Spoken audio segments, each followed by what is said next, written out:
Well, welcome to a very special edition of the Top Gun Show, where I bring you new providers, new technologies, and introduce you to the best professionals in the industry, all so you can make informed decisions. Today, I'm proud to welcome back my good friend John DeLozier, back on the Top Gun Show. John is the CRO of C1, the sponsor of the Top Gun Show. John leads the C1 sales organization across C1's portfolio of customer experience, security, and networking solutions. He's a proven industry leader and disruptor in the digital world with more than 25 years of experience in driving customer expansion strategies at Intelisys, 8x8, CenturyLink, Unify, and others, resulting in double-digit year-over-year growth. His people-first leadership style, industry expertise, and history of building high-growth sales teams position C1 at the forefront of the market. John, finally, welcome back to the Top Gun Show. What's up? Hey, I just was thinking about this when you were pontificating on how great I am, which I need you near me every day to remind me of good things. But seriously, am I the all-time leader in terms of appearances? This 4 for me? I think it's 5. I think it's 5 for you. But yeah, I mean, if you look at number of views, I mean, other than my daughter, you know, when she turned 1, I think, you're like the industry. You're the industry icon. You're the poster child. Yeah. Well, you, my friend, have changed the whole industry with this amazing show, and I'm happy to be here. Thank you for having me. Well, I'm glad to have you on, and I really want to know more about C1, as does the millions and millions that are watching this right now. You know, so let's talk about that. You've had a really storied career. What made you choose C1, and how is C1 helping organizations transform today? Well, you know that I'll answer the second part first. That C1, you know, we're a solutions-led organization. We're what they call probably a super MSP. We always talk about elevating the human experience. It's really important to us. It's not just about putting a communication system in at a hospital. It's about providing a means for doctors and nurses to save lives. Like we really think of it that way. And so regardless of any vertical that we're part of, we apply the human element to it. That comes directly from our CEO, Jeffrey Russell, who is just an amazing human being. And honestly, the real catalyst for me coming back, Steve, as you know, this company is this $1.5 billion organization has been put together over the last 21 years, you know, with last 18 years with 21 different acquisitions. One of the largest being a company that I helped start. So it's incredible. You know, it feels like I left home and I went out into the big world for 15 years and came back, and there's folks that I hired out of college here. There's colleagues that I've worked together over the years in different aspects. You know, you talked to Amrit and a couple others earlier. It's pretty amazing stuff. It's really, really good to be home.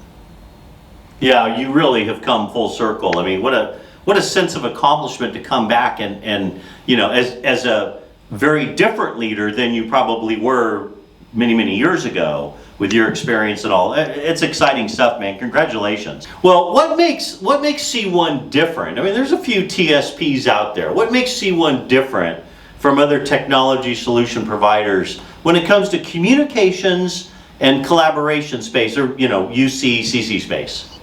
Well, there's a few things. The first is, you know, when you think of a managed solutions provider, you obviously, or managed services provider is what most people say. We say solutions. You think about services. And so we're a company of 2,700 people. And of our 2,700 people, literally well over 1,000 of them are in services. And so our professional services offerings, our managed services offerings, we really back up what we say. For every $1 of product, I want to sell $5 of services. Most people can't say that they're surrounded with an amazing engineering team like we have. And so when we start offering managed services and professional services, we can back it up. There's no faking it to make it. The second thing is we also author some of our own intellectual property. And, artificial intelligence is such a big buzz term out there today, obviously conversational, and for us, more importantly, generative. And we've been doing that now for well over a year with customers, with use cases.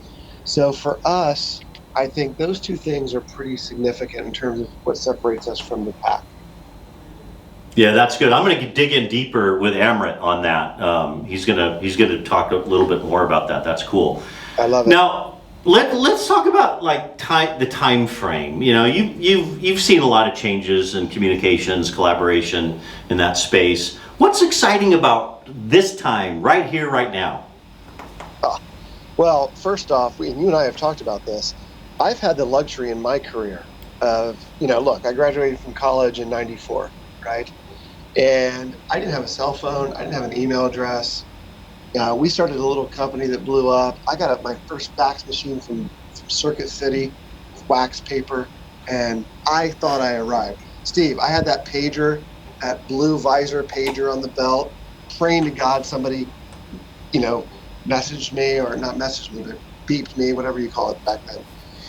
So my point is, I've got to see a big transformation, the digital to IP revolution. We got to see CRM in the contact center and all of the things around screen popping and information transformation, those kinds of things. Here we are coming out of this on-prem to cloud scenario now, where you and I could literally record our voices for 30 seconds and deliver a dissertation to a graduating college class based off artificial intelligence. There is it feels like to me that every couple years it just keeps getting better.